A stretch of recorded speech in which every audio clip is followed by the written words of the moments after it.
¿Qué tal, colegas? Buenos días, Buenas tardes. noches o madrugadas. No sé en qué momento gusten de sintonizar su podcast jurídico favorito.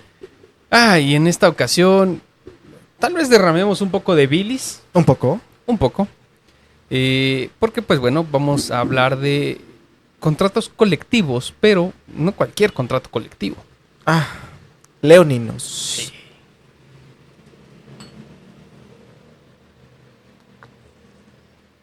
A ver, contexto, porque esto de hablar de contratos colectivos, Leoni, nos puede de principio sacar mucha bilis en contra de la idea, pero en general se suponga que los contratos colectivos están para mejorar las condiciones laborales de un gremio de trabajadores.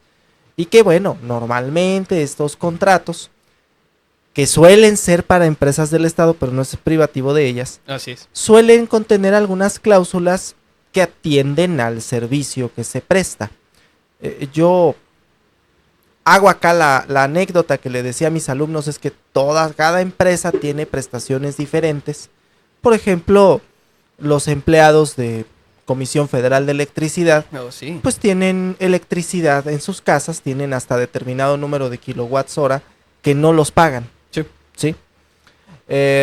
Los cinematografistas, mi papá fue empleado de un sindicato de cinematografistas, pues tenían acceso gratis a cualquier función, a cualquier hora, ellos y sus familias, y son cláusulas que se considera todavía pues dentro del marco, ¿no? Ahora sí que dentro de lo... Como los trabajadores también por ahí de Capufe. Así es. Que tienen el tema de las casetas. Sí. Vamos, sería imposible irnos caso por caso, pero más o menos esa es la idea de ciertas cláusulas que existen y que, ojo, no son la materia de la crítica que vamos a hacer aquí. O sea, las cláusulas a las que nos estamos refiriendo en este momento son, digamos, sí, no cualquier trabajador tiene estas prestaciones, pero son prestaciones que están dentro del marco de lo posible económicamente para la empresa. Aquí el pero. Aquí el pero es que, pues bueno, cuando el dinero, pues no viene propiamente de una iniciativa privada, sino que son, ya sea directamente paraestatales, empresas productivas del Estado, o directamente el Estado como patrón, y pues bueno, es que aquí el dinero entonces sale del contribuyente. Sí, vamos. Hay ciertos casos donde dice uno, bueno, no sé, si los empleados de Teléfonos de México tienen internet gratis en su casa, pues finalmente se pensaría que de los rendimientos de la empresa sale para esto, porque es una empresa privada. Y se lo autoinstalan además. Así es, ¿no? Pero que empleados de cierta empresa, que seguramente tú vas a mencionar, tengan jacuzzi... Ya es. Sí, ¿no? O estos seguros que, bueno, por ahí incluso cuando se empezó a dar el tema de la controversia con el Poder Judicial Federal, no era de ¿por qué carambas los seguros privados? ¿No? Cuando, pues, tienen ISSSTE. Sí. Entonces, justo son estas prestaciones que dices, no hay un doble pago ahí. Sí. Entonces, aquí la situación, y lo mismo que se criticó en su momento para el Poder Judicial Federal, hay un sinnúmero de trabajadores, no propiamente al servicio del Estado, pero con estas variantes, llamémoslo, ¿no? De paraestatales, empresas productivas y etc., pues que bueno, tienen estas prestaciones y más. Sí, o sea, vamos, casos de prestaciones que escapan a cualquier idea de que sea algo lógico.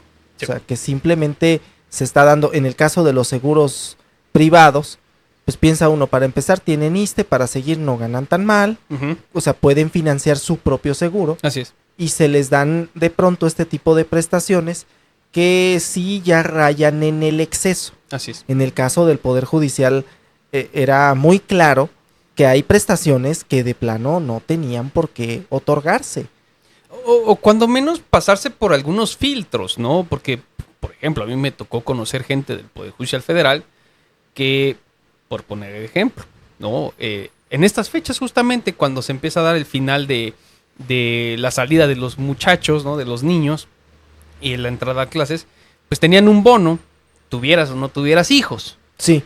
El bono del Día del Padre. Ajá, tuvieras o no tuvieras hijos. No hijos, sí. También esta, por ejemplo, ayuda para lentes, los Sí. necesitaras o no. Sí. Entonces dices, ok, o sea, sí, está bien, ¿no? Para algunos efectos puede estar bien, pero pues hay que también cuidar un poquito el dinero. Sí. Aquí el problema es que, pues es que no les cuesta directamente a ellos. No es como en la iniciativa privada donde, pues, híjole, ¿qué crees? A lo mejor va a llegar el momento en el que, pues, estas prestaciones sean impagables. Pues no, digo, aquí de alguna manera Papá Estado es el que nos respalda. Sí.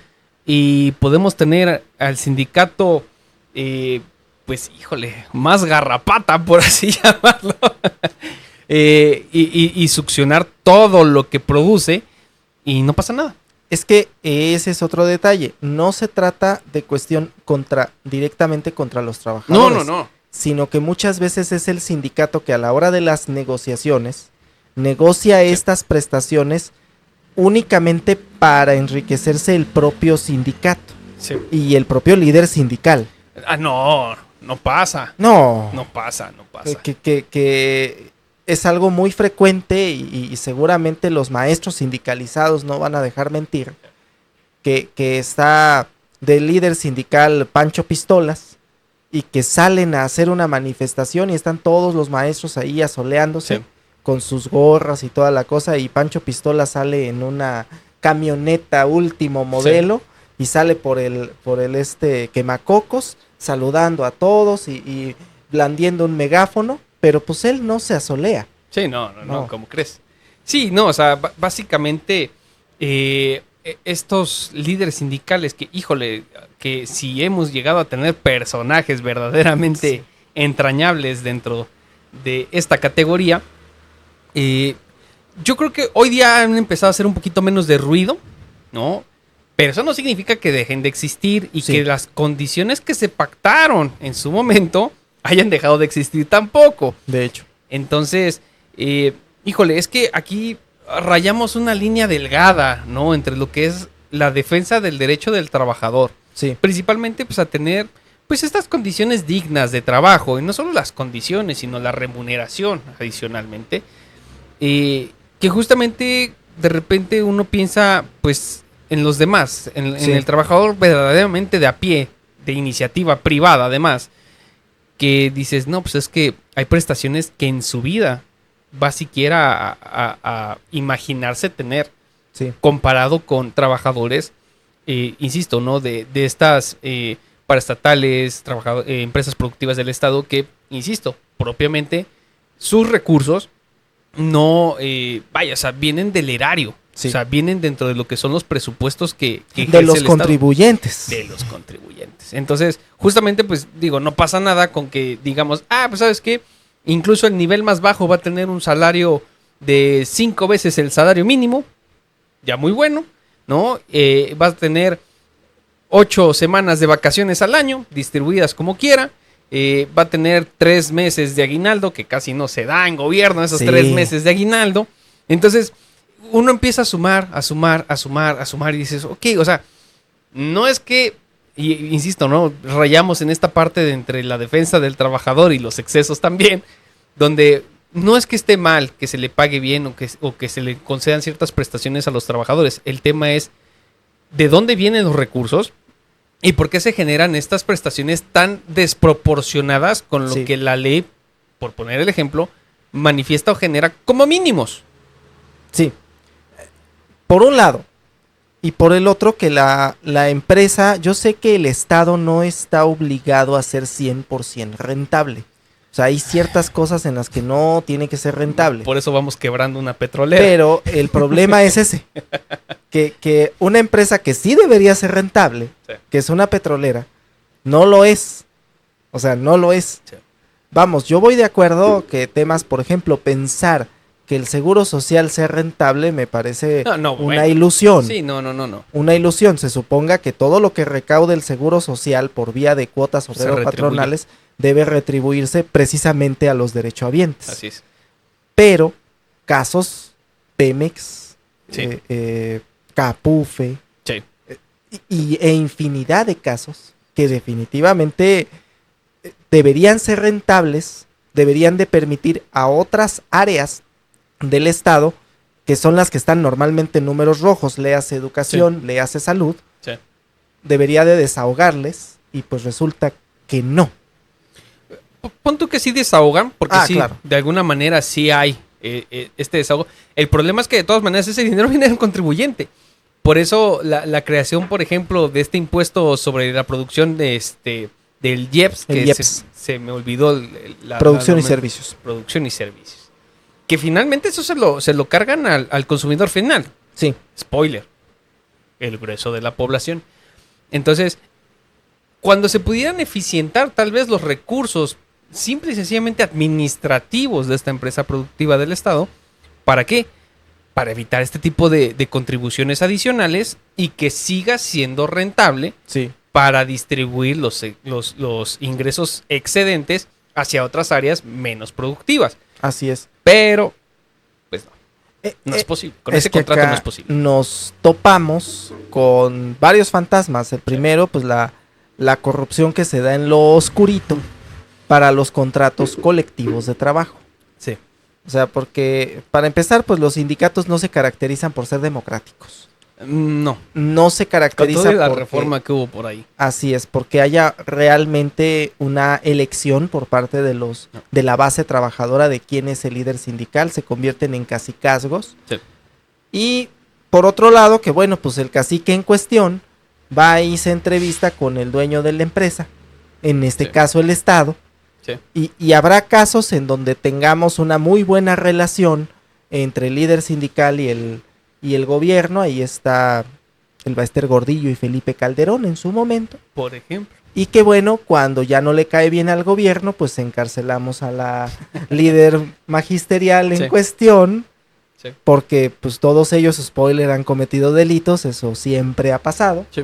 La encarcelamos, metemos otro. Sí. Y claro, buscamos siempre la camarilla entre gobierno y líderes sindicales, que los únicos que quedan ahí entre uno y otro son, de hecho, los trabajadores. Sí. O sea, realmente ahí la situación es esa, ¿no? Y insisto, ¿no? Se puede llegar a pensar que a lo mejor es contra el trabajador cuando, pues no, o sea, realmente no es la intención. Pero sí, híjole, es que no se tiene ni el mínimo cuidado de considerar, pues, ciertos puntos máximos, ¿no? Sobre todo cuando estamos hablando de empresas relacionadas al Estado, que finalmente aquí el último pagador, el último patrón pagador es el Estado. Sí. Entonces, ese es el abuso, ¿no? Principalmente que pudiéramos decir que estamos denunciando en estos micrófonos, donde pues no le ponen límites. O sea, es como en su momento cuando, y eso pues casi siempre es escándalo, ¿no? Los diputados se autoautorizan bonos. Es lo mismo. Su aguinaldo autoautorizado, ¿Sí? que efectivamente en muchos contratos colectivos Sí. está ahí, y que además, habrá ciertas prestaciones. Yo me pregunto si todos los empleados de Pemex hacen uso del famoso jacuzzi. Ajá. Sí, no, Si bueno. no es será que es el líder sindical que tiene un puesto ahí, pero que como es líder sindical no lo desempeña, Sí. y entonces pues el jacuzzi ¿para quién es? Es que esa es la cuestión, ¿no? Que hay prestaciones dentro de estos contratos colectivos que pues no son para todos. Sí, o sea que pueden aparentarlo, una cosa lo que Ajá, diga sí, el contrato, sí. pero que en realidad no se dan así. Así es. Ay, ¿hay alguna forma de concluir con este nefasto tema? Es que te diría, no sé, habrá que democratizar los sindicatos, pero es que eso ya se ha intentado. Es que la letra de la ley, pues técnicamente ya está. El Sí. problema es que, por ejemplo, o sea, nuestros organismos que se supone que están para la vigilancia del cumplimiento de la ley federal del trabajo, en este caso que es la inspección, Sí. pues no está funcionando, no está... Independientemente de que la inspección, dudo yo que vaya a generar este tipo de situaciones para contrapuntear contratos colectivos. Entonces, o en su caso, los temas relacionados a la democracia sindical. Es que hay una razón por la que existen las regulaciones en ciertos casos, y aquí pienso que hace falta, más allá de decir más regulación, una mejor manera de regular cuáles los parámetros de lo posible entre una pretensión de un gremio y las posibilidades de una empresa, sobre todo cuando es una empresa del Estado. Así es. Porque ahí nos topamos incluso con otro detalle. Las empresas del Estado o las paraestatales, llega a pasar que se van a la huelga y pues en realidad no se le afecta a nadie. Sí. En realidad, o sea, las afectaciones son a terceros, pero la empresa nunca ve la afectación patrimonial que supone una huelga. Así es. Léase, por ejemplo, cuando las universidades acá, la Universidad del Estado se va a la huelga, pues los afectados son los alumnos que van a perder el semestre. Pero en realidad la universidad no resiente en el bolsillo nada. De hecho, para ella es mejor porque esos sueldos no los paga. Ajá. Sí, no, o sea, de alguna manera, fíjate que esto es como tema para otro café, pero yo siempre he pensado que la Ley Federal del Trabajo es una ley que tal vez en su momento, pues fue muy buena, pero híjole, con todas sus últimas reformas, necesita todavía más retoques. ¿En qué sentido? Por poner un ejemplo muy básico, o sea, tratar igual a un patrón que tiene un trabajador, 2 trabajadores, ¿no? Una tiendita, ¿no? Con a lo mejor Grupo Carso, que es un conglomerado impresionante, y pues tienen técnicamente, ¿no? Conforme a la letra de la ley, pues las mismas obligaciones patronales. Sí. ¿No? Obviamente, en cuestión de números, hablamos de cuestiones muy distintas, pero en general, por cuanto a la documentación, por cuanto a las cuotas obrero-patronales, por cuanto a todo lo que implican requisitos y obligaciones en general patronales, es lo mismo. Sí. Entonces, pues no hay como que, pues a lo mejor un régimen intermedio, un régimen pyme, ¿no? Un régimen especial para empresas relacionadas al Estado, ¿no? Que a lo mejor podríamos restringir el tema de huelga o modificarlo para no vulnerar tampoco sus derechos. Sí. O sea, cuestiones que implican, híjole, yo creo que separar incluso la Ley Federal del Trabajo para generar a lo mejor o leyes reglamentarias relacionadas a esta Ley Federal del Trabajo o, híjole, hacer apartados especiales. O hacer una nueva Ley Federal del Trabajo. Es que es eso. Que realmente sea funcional con lo que tenemos hoy día, ¿no? Es que es eso. Se suponga que la idea de la codificación es buscar tener un solo ordenamiento. Esta nueva Ley Federal del Trabajo es de 1970. Ya, por favor, señoras editoriales, ya no le pongan nueva. Sí. Ya de nueva no tiene nada. Sí. Ley Federal del Trabajo. Pero además, quizá, si es necesario, y justo qué bueno que lo mencionas como tema para otro café, los distintos ordenamientos que requieren reordenamiento jurídico, porque Código de Comercio. Ah, no, bueno. Es que sí, es tema para otro café, porque cuando tenemos dentro de nuestras leyes el artículo 10 bis J apartado 77, dices, caramba. Así. Reorganízalo bien, por favor. Sí. No, ya no es legible. Ya desde que dice Porfirio Díaz. Ah, sí, ya. Sí. Y justamente yo creo que el Código de Comercio es el mejor ejemplo ahí. Así es. Pero, híjole, ya no supe en qué concluimos. Pues es que no hay manera fácil de concluir. Creo que esa es la conclusión. Sí. No hay manera fácil de concluir un tema así. Fíjate, yo creo que la conclusión es, en un momento dado, es justamente esa. Independientemente de que no hay conclusión, la conclusión no llega porque implicaría reformas que implicarían el viejo fantasma de este podcast. Voluntad política. La voluntad política de hacerlo. Y pues sí. Con esa nos vamos. Con esa nos vamos. Pues colegas, esperamos ver sus comentarios. ¿Ustedes qué opinan? ¿Les gustaría tener jacuzzi como prestación laboral?